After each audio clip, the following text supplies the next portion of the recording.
texto que nós vamos hoje ter como base se encontra em Atos, capítulo 2, e também em 2 Timóteo, capítulo 3. Diz assim: nos últimos dias, diz Deus, derramarei do meu espírito sobre todos os povos. Atos 2,17.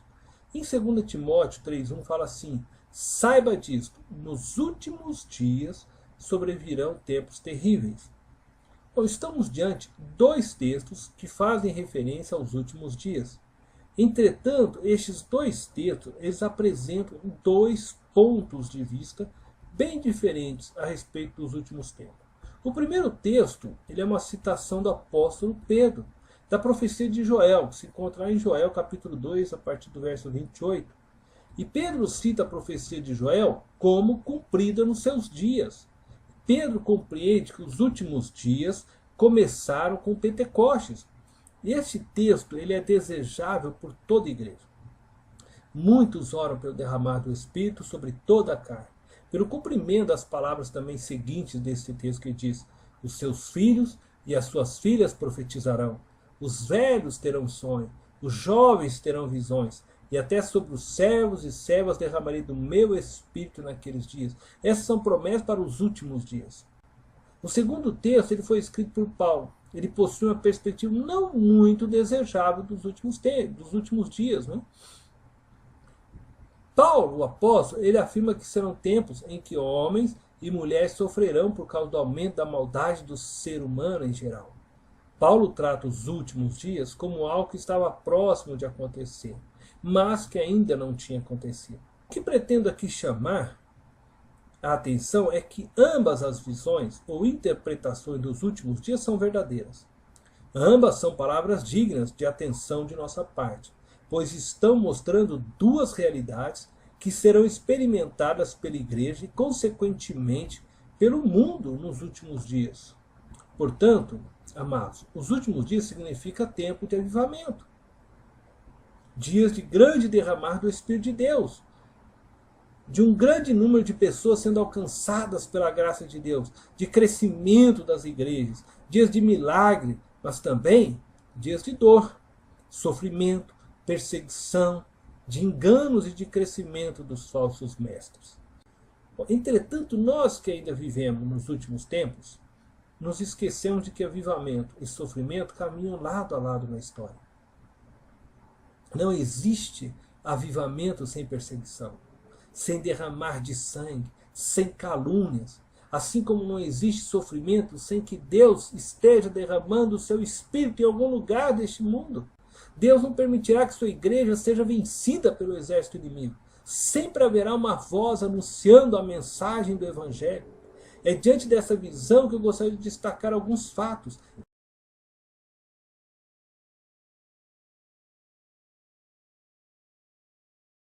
Primeira afirmação: todos os grandes avivamentos pós-Pentecostes possuíam a marca da perseguição. Gostaria de reafirmar que nós estamos vivendo o período chamado na Bíblia dos últimos dias. Bom, este período se iniciou com a ressurreição de Jesus Cristo e foi confirmado com o derramar do Espírito sobre toda a carne.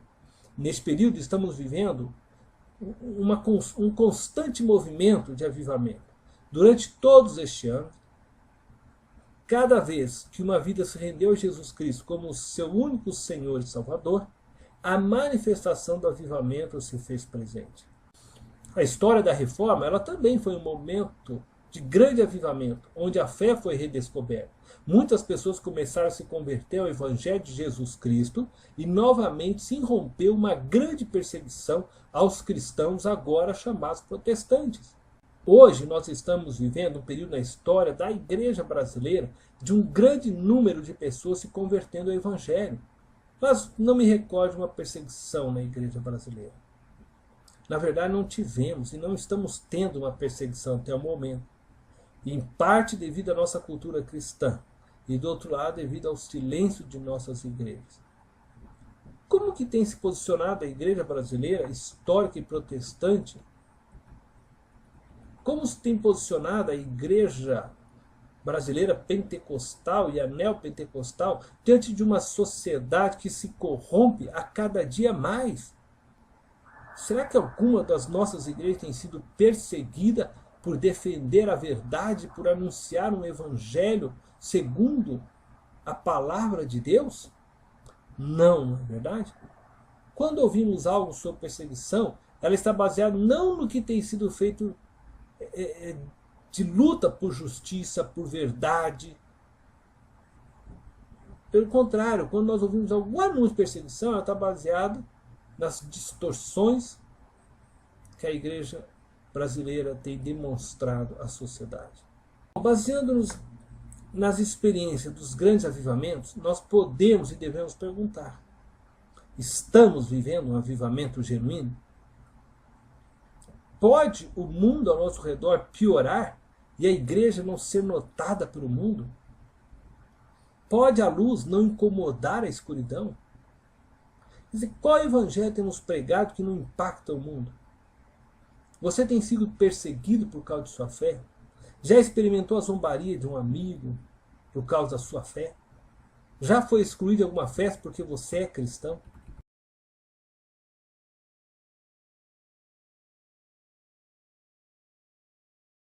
O segundo ponto que eu gostaria de dizer aqui é que todos os grandes avivamentos pós-Pentecostes possuíam a marca da valorização da palavra de Deus acima de tudo.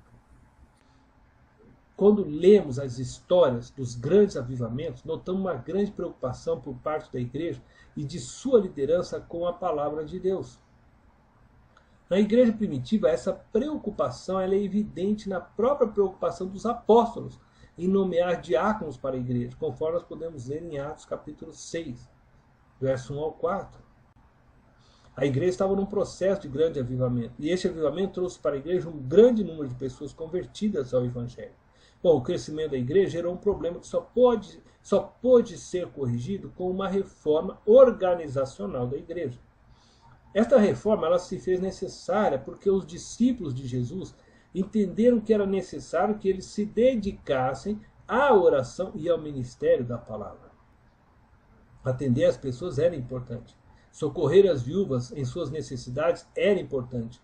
Mas nada poderia ser colocado acima da pregação da palavra de Deus, pois as demais coisas no ministério dependiam do resultado desta pregação. As almas dependiam para a salvação da pregação do evangelho. Durante a reforma, um dos pilares deste movimento era a volta à palavra de Deus como única regra de fé e prática. A este movimento chamou-se Solas Escrituras. A ênfase nas Escrituras proporcionou a salvação de milhares de pessoas que estavam reféns das tradições criadas por homens gananciosos pelo poder e pelas riquezas. Somente Cristo pode transformar homens e mulheres em novas criaturas. E somente Jesus pode dar à humanidade um novo coração e transformar o ser humano na sua essência.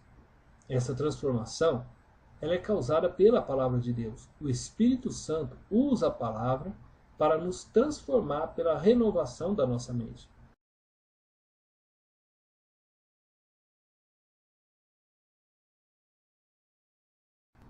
Eu termino esta reflexão afirmando que não temos hoje perseguição contra a igreja brasileira. E nem temos por parte da igreja brasileira uma valorização da palavra de Deus.